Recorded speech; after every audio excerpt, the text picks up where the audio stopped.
This was a critically important exercise relative to us having a data-driven, evidence-based conversation regarding these critically important issues. A board member, Alonzo, mentioned about the conversation. I will submit that this is a courageous conversation. The catalyst for this conversation seems to be attached, obviously, to a minority procurement program and related disparity study. But obviously, these emanate from greater issues that vex our community, our state, and our nation. In 2016, when I got elected, I obviously decorated my office and put certain things in there. There's a very large poster in my office of James Baldwin.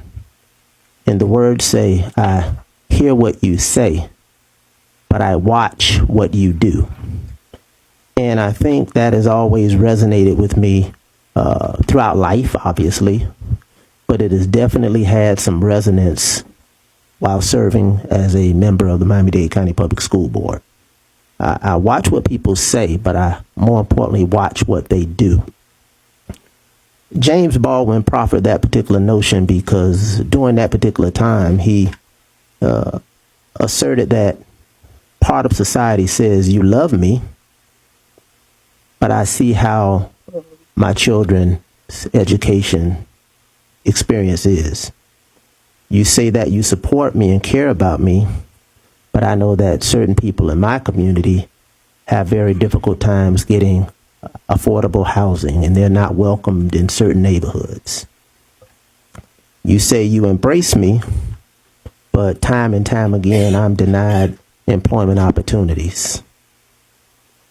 You say you support all children, but there's a lingering, evidence, documented, data-driven disparity that's reflected in a lingering achievement gap. You say you want to treat me equally, but there's a lingering disparity regarding the percentage of students that look like me that are arrested in your district, in your community, compared to others.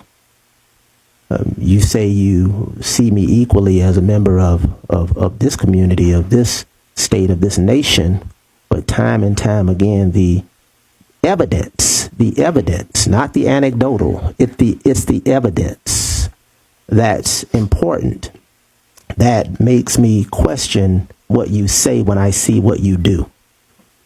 This board took a very bold step in not simply Board Member Alonzo having a courageous conversation. I wasn't on the board.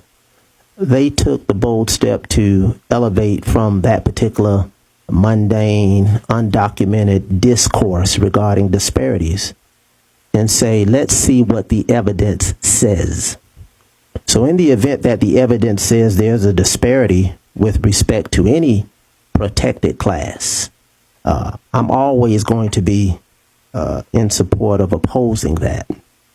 And I know we're dealing with this national narrative where many people would tell us that the boogeyman of racism, the boogeyman of discrimination doesn't exist.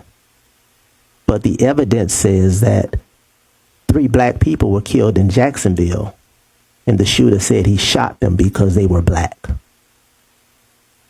It's the evidence that we have to wrestle with. And I think the disparity study sets the foundation of the evidence for any organization, any governing body, any municipality. And that's why, Vice Chair and colleagues, I wanted us to have a conversation around the evidence, because I, too, have been subject to the anecdotals, to people who came in and say, this program is not right. This is not fair. This is reverse discrimination, if you want to call it for what it was represented to be. And many of those individuals, many of us know some of the same individuals that we care about them, we respect them, we call them friends. But in that particular conversation, I was compelled to present the evidence and ask them directly, for example, to look at page 29, if you may. Go to page 29. That's the evidence that suggests whether or not 0.27% is acceptable. You go to page 31. That's the evidence. If you look at page 31, where it says 0.83% for Asian Americans, 0.08% for non-minority women, 9.98% for African Americans, and 86% for Hispanic Americans, and an inclusive community where we all say we care about each other, we embrace each other, we support each other, we love each other. But our stakeholders have an obligation to look at the evidence relative to what James Baldwin declared. I hear what you say, but I watch what you do.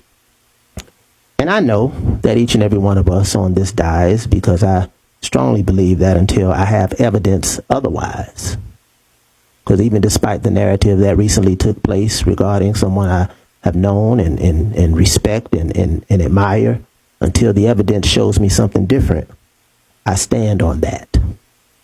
And I stand on the fact that all of us are against any forms of discrimination.